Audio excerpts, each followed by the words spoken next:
Prince Harry has set a record with his tell-all memoir, Spare. The English language version sold more than 1.4 million copies on launch day. Penguin Random House, the Prince's publisher, said first full-day sales of Spare represents the largest first-day sales total for any nonfiction book the company has ever published. Keep in mind that Penguin Random House is the world's largest trade publisher, so that says a lot. But did Harry's memoir cross the line by revealing the underbelly of a family feud and particularly what he describes as a troubled relationship with his brother William, heir to the throne? This is Jennifer LeClaire, and this is Praying the News. On today's broadcast, we'll look at the impact of Prince Harry's book, Spare. Is this the beginning of the end of the monarchy? I'll be right back after a message from our sponsor, Deliverance from Family Wounds. You have a family, which means you've experienced family wounds at some point in your life. The question is whether or not you are healed of those family wounds. Here's the problem. 3 John 1 verse 2 tells us, "Beloved, I pray that you may prosper in all things and be in health, just as your soul prospers." If your soul is wounded, if your soul is not prospering like it should be, that means your relationships can suffer, your career can suffer, your finances, and the rest of your life can suffer. You've suffered enough. It's time to get healed. In Deliverance from Family Wounds, you're going to learn about the world of family wounds. You're going to understand the human soul, discern signs you have a family wound. You might not even know you've got one. The danger of festering family wounds, overcoming mother wounds, father wounds, sibling wounds, friend wounds, divorce wounds, and even church wounds. Armed with this revelation, you are positioned to walk free of family wounds for good and step into a life of soul prosperity. You can live the abundant life Jesus died to give you. Check it out at schoolofthespirit.tv/wounds.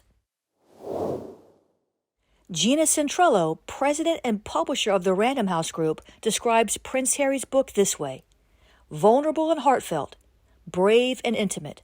Spare is the story of someone we may have thought we already knew, but now we can truly come to understand Prince Harry through his own words. According to The Independent's Lucy Pavia, Spare sets fire to the royal family.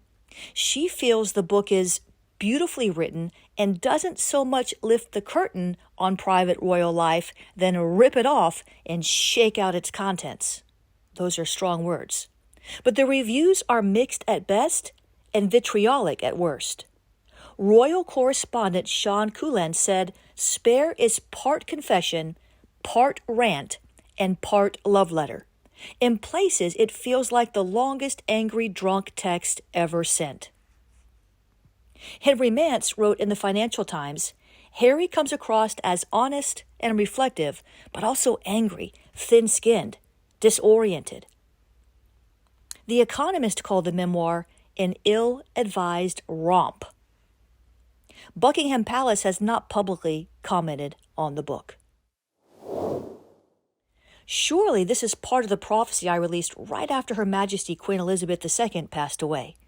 Listen in to the prophecy related to King Charles III. And the Lord would say tonight that Charles is positioning himself as the people's king. But there will be tribulation during his reign, says the Lord. So he will have to stand strong, as did his mother, to be a face of stability, a voice of stability in turbulent times, says the Lord. Pray for him and pray for the House of Commons, the House of Lords. Pray for the government in the United Kingdom, says the Lord, as they transition with new leadership at the same time as the nation transitions the monarchy. For I have called these nations, united as one kingdom, to be a voice in the nations of freedom, of innovation, and diversity, says the Lord. But many will come and pick and pick and pick and look for the weaknesses and look to bring division, says the Lord. But I have not called the United Kingdom to be divided in this hour. So do not stand by and watch, and do not be enamored by the tabloids and the news media and the drama and the gossip that is to come in the days ahead, for it will surely come, says the Lord. But be enamored with me and listen to my heart. Listen to my voice, says the Lord. And I'm calling the intercessors in the United Kingdom to band together, to join forces, to lay down political preferences, says the Lord. I am calling you to lay aside your personal preferences, says the Lord. And I'm calling you to unite in prayer, to stand for these nations, to stand for unity. For where there is unity, I shall command a blessing, says the Lord. And I am not done with the United Kingdom. I am not finished with these nations, says the Lord. I have a plan, I have a purpose for these sheep nations, says the Lord. Talk about the end of the monarchy is nothing new. But Catherine Mayer, the royal analyst and biographer of King Charles, offers these thoughts. It is possibly something that will mark the beginning of the end of the monarchy, and that is what we should discuss. It is important, given the lack of trust in the state at the moment and an upsurge in right-wing politics. Members of the royal family have become our proxies for anger about racism, misogyny, and wealth. This is, after all, an institution that stands for inequality, so there are huge things at stake. Surely this is not the first scandal the royal family has seen. There was King Edward VIII, who abdicated the throne so he could marry divorcee Wallis Simpson. There was also Princess Margaret's controversial love life, Princess Charles's love triangle with Diana and Camilla, Princess Diana's death, and more.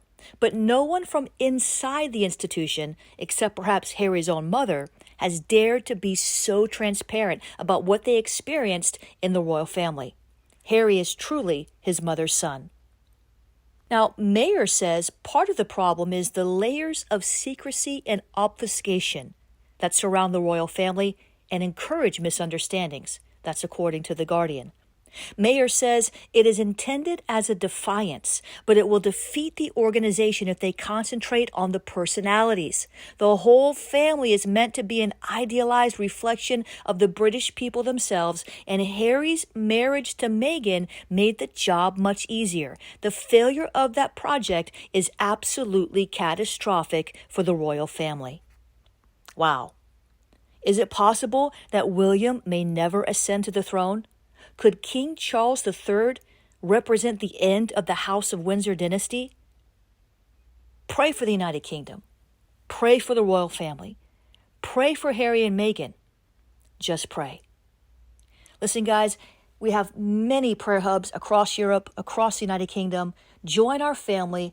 Get involved with prayer discipleship, prayer evangelism. We're seeing souls saved, bodies healed, nations healed, revival and awakening, and so much more. That is our heart. Check it out at awakeningprayerhubs.com. If you liked this podcast, please give me a 5-star review wherever you're listening. Share this with your friends. Until next time, keep praying the news.